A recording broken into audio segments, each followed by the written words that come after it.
It's nice to see all of you. I feel unbalanced. I have this sense of symmetry where I'm supposed to, like, you know what I'm saying? Don't y'all feel like everybody lean this way a little bit? It's good. How's everybody doing? Great. It's nice to see you. Karen, thank you. Dr. DeSalvo, our healthcare commissioner. It's great. She's a great partner. Made a huge sacrifice by coming out of the university private sector to come back to the city of New Orleans to try to help us understand what it means to be fit. I'll use myself as an example. I don't want to disparage anybody in this room, but every day is a struggle, right? It's the bagel or it's the grapefruit. That's a hard choice. It's coffee or the water. You go home late at night and you're hungry, it's the pizza, right? And when you wake up in the morning and you're really tired, get your butt out of bed or stay in it or, you know, go to work or go walking.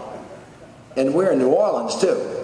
I mean, think about how easy it is to be fit in Phoenix. There's nothing to do there.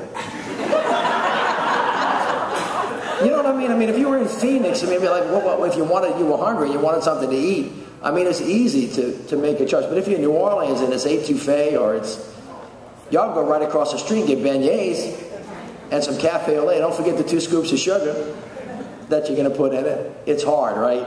And it is a culture of ours that has developed over time that has become synonymous with joy and happiness and comfort and feeling good about where you are. And it's not so easy when the temptation is around you to do the right thing. And all of us succeed some days better than we do others. But it's really kind of changing not only personal behavior, but changing the structure and then changing the way.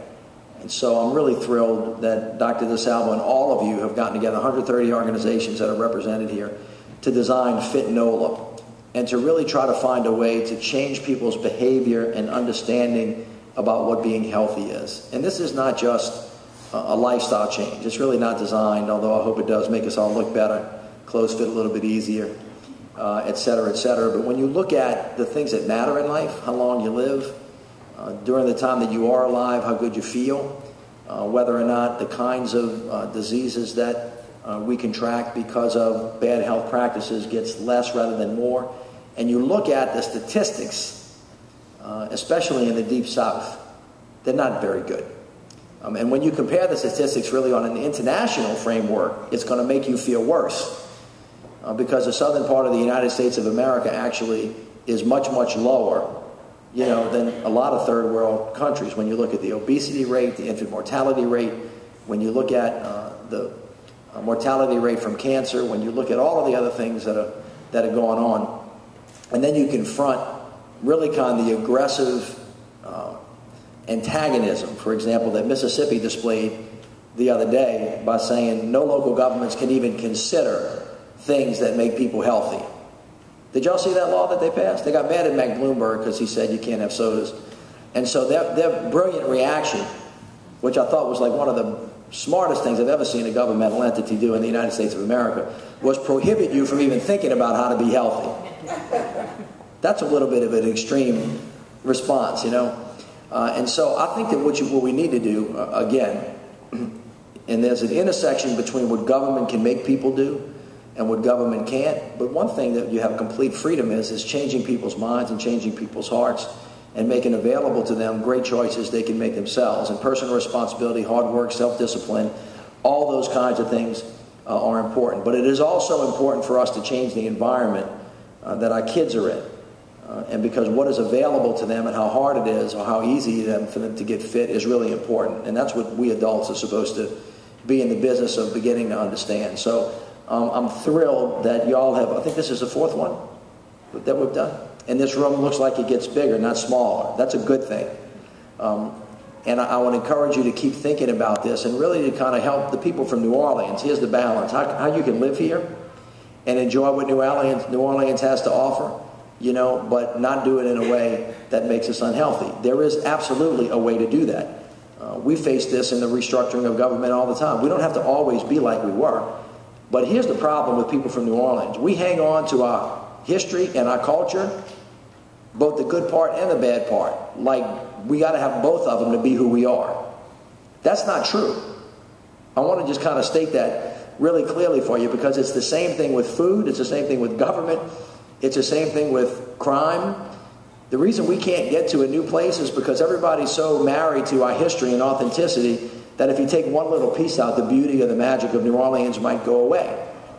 That is an unnecessary fear to have. There is absolutely a way to hang on to our culture, our authenticity, our richness, our diversity, all the beautiful things of our culture that make us who we are, and then get rid of the bad things. Think about it this way. If we could just get rid of the bad part of our culture, do you know how magnificent the city of New Orleans would actually be? She'd be better. She wouldn't be first. Do not be afraid to change.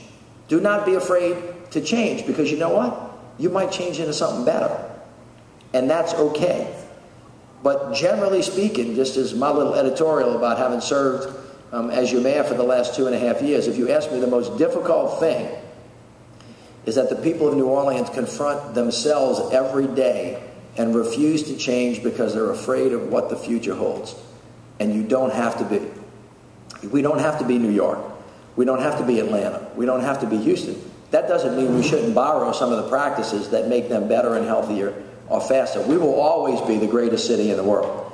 And nobody can beat New Orleans, no matter how much they try, right? No matter how much they look.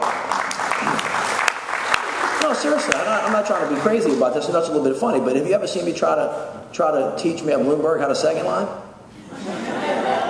Or Kasim Reed from Atlanta? Or the mayor from Houston? They look at you like you lost your mind. They don't even know what a backbeat is.